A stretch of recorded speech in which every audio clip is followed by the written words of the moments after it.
Exactly 12 months ago, I left my previous job as a director of product in a pre-IPO company.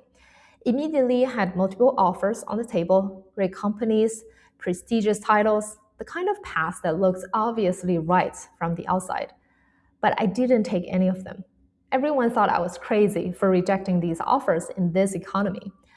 I wasn't entirely sure in the beginning myself, but 12 months passed, looking back.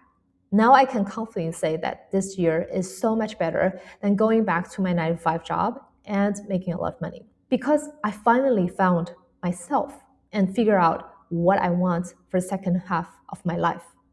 There has been a voice in my head saying that if you don't build your dreams, then someone else will hire you to build theirs. After 15 years of building products, teams, and startups, I learned enough to build my own dream. This sounds very exciting, but also terrifying because I didn't know what my dream was.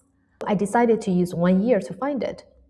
Before jumping into anything new, I decided to spend some quality time with my family, friends, and myself, something I had postponed for years. So I took my family to Florida for Christmas. It was the first time in a long time I had spent more than 2 uninterrupted weeks with them.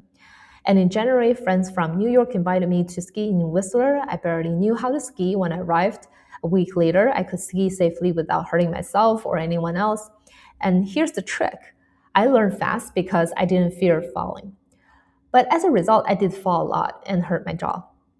After the Chinese New Year, I traveled with friends to Las Vegas and Arizona. I was trying to think, to reflect, to understand what I actually wanted for the second half of my life. In March, during the Anima show in Las Vegas, something uncomfortable surfaced. The life I once believed was perfect felt deeply broken. I thought I had everything, a high-paying job, a big house, 2 kids, yet inside I felt empty. I felt wanting to escape my own life. So I cried in the hotel room with my friends, and they all shared stories about how broken their lives are.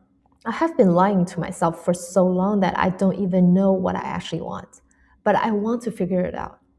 So I started reading a lot. I read 59 books across business, psychology, investing, economics, and startups. Unsurprisingly, I was most drawn to books about building products and startups. I guess this is my passion, which explains why I have enjoyed doing it for the last 15 years. I also started creating content. I shared what I have learned and what I was going through, hoping it might help others on a similar path. I post around 12 videos across different platforms and gained over 4,000 followers in 3 months.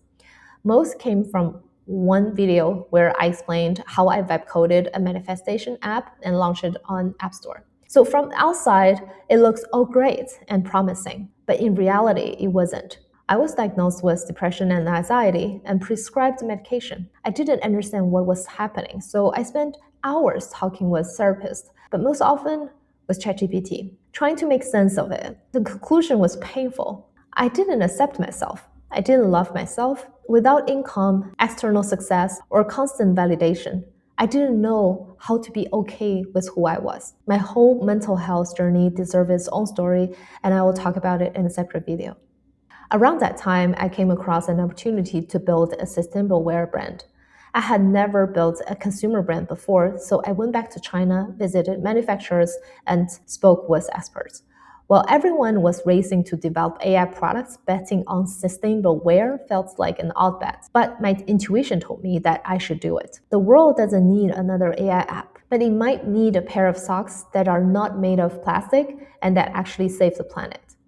I started learning everything about building a sustainable fashion brand: fabrics, biodegradable materials, carbon emissions, crowdfunding, and social media marketing. The learning curve was so overwhelming. But while I was learning, I built the website, the first products, found a local manufacturer, and were ready to launch on Kickstarter. So now, at the end of 2025, looking back, I did many things. That doesn't mean I found all the answers I was searching for. But I do know this was the year of exploration, experimentation, and self-understanding. Here are a few lessons that I wish someone had told me before going on this path. If you're in your 20s, try everything. Build startups, create content, work for people you respect. You have time, and you have nothing to lose. But if you are in your 30s, save enough to buy yourself 1 to 2 years. Use that time to figure out what you actually want. especially in a world where AI may replace your job faster than you expect.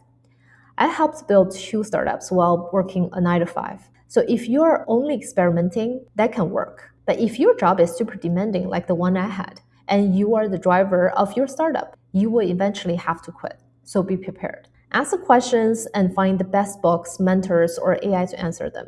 Everything we struggle with has been thought through and solved. The Bible says there's nothing new under the sun. We just need to ask the right questions. Building anything meaningful has 3 layers: mental work, product work, and growth work. You can choose the order, but I strongly believe the mental work comes first. Understand who you are, what you enjoy, what motivates you, and what kind of life you want.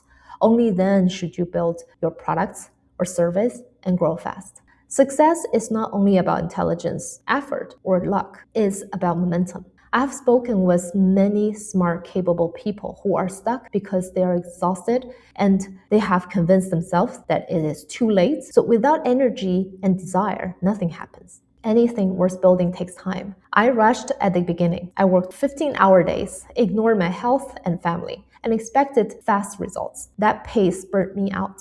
I learned the hard way that success only happens if you take care of yourself. Today, I hit the gym daily, sleep before 11 p.m., protect time with my family, and rest. And surprisingly, things move faster now. So this was my 2025. I have launched an AI app, built a sustainable fashion brand, read a lot of books, and met a lot of great people. But the most important thing is I found who I really am and what I want for the second half of my life. And I have more to share about this journey, about building a startup, and about the mindset shift from a high-performing executive to entrepreneur. If you are on a similar path, I would love to hear your stories, and I will reply to every comment. So ask me anything. I will be posting regularly on YouTube and Substack. Salut!